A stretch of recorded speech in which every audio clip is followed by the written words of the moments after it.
This morning in our Saturday session, Cymande, the British band which took its name from the calypso word for dove, built a cult following here in the 1970s. But their legacy would not be cemented until decades later, when hip-hop artists from the Wu-Tang Clan to the Fugees discovered and sampled some of their iconic songs. All these years later, Cymande is out with a brand new album from which you'll hear from them perform in just a few minutes. But I spoke to the two founding members about the nearly miraculous odyssey of Cymande.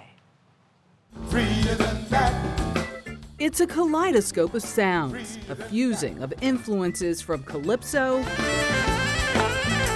to jazz and funk. Mix all that up and something original, special happened to come out. That's the signature sound of Cymande, born of the Caribbean and brought to life in the United Kingdom some 50 years ago. Just like the band's founding members, bassist Steve Scipio and guitarist Patrick Patterson. Steve and I have been together as very close friends, best friends, from the age of 13. We lived in the same street, and we played music together, 20 hours a day. My mother didn't think that playing music was a worthy pursuit. You know, she used to say to me, why didn't you get a proper job? But for 3 years, beginning in 1972, Cymande struck a chord with hits like Bruh,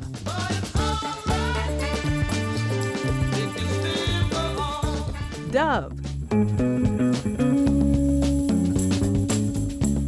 and The Message.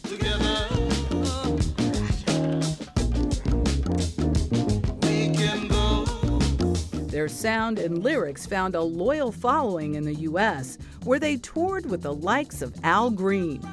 But back home, it was a different story. The English music scene was not very receptive to black music in that time.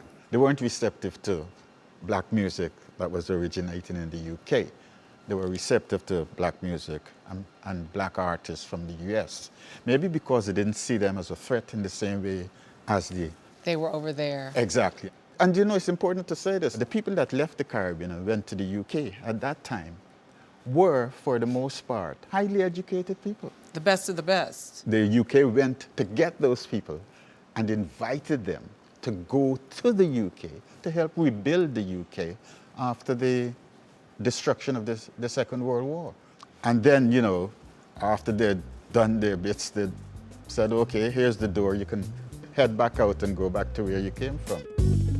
Despite that widespread success in America, their musical career stalled out back in London. We decided to take a little break. A little break. It just happened to be a long time. The pair moved back to the Caribbean, started families, and became lawyers. Scipio even served as Attorney General of Anguilla for nearly a decade. The two of you are big muckety-mucks back home. What's a muckety-muck? A muckety-muck? Important person. Well, that's nice to hear, but you know, you choose a profession and you just follow it. I had discovered this new kind of music. All the while, a new generation of Americans discovered their music, as recounted in last year's documentary, Getting It Back, the story of Cymande. And that was like the beginning stages of what we know right now as hip-hop. House music and hip-hop artists sampled their original tracks. Groups like De La Soul and the Fugees, a second look that landed Cymande a second act. Were you always in the back of your mind thinking one day, or hoped one day? In a sense, I suppose, because we were always working on Cymande music. I think so, because we continued writing, even though we were practicing as lawyers. We continued writing music. About 10 years ago, they tested the waters with a limited tour and were shocked by all the young faces in the crowd. And they're all singing the songs, all familiar with the songs. It was really a very enlightening moment in terms of, you know, what our music represented at this moment in time.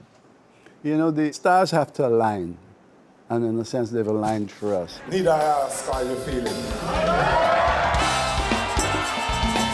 Back with their first album of new music in half a century, Cymande, with some original members and some new ones, kicked off its full world tour at New York's Irving Plaza just hours after we spoke with them. How would you describe what this moment is for you? I feel blessed, to be honest. The truth is we have had blessed lives.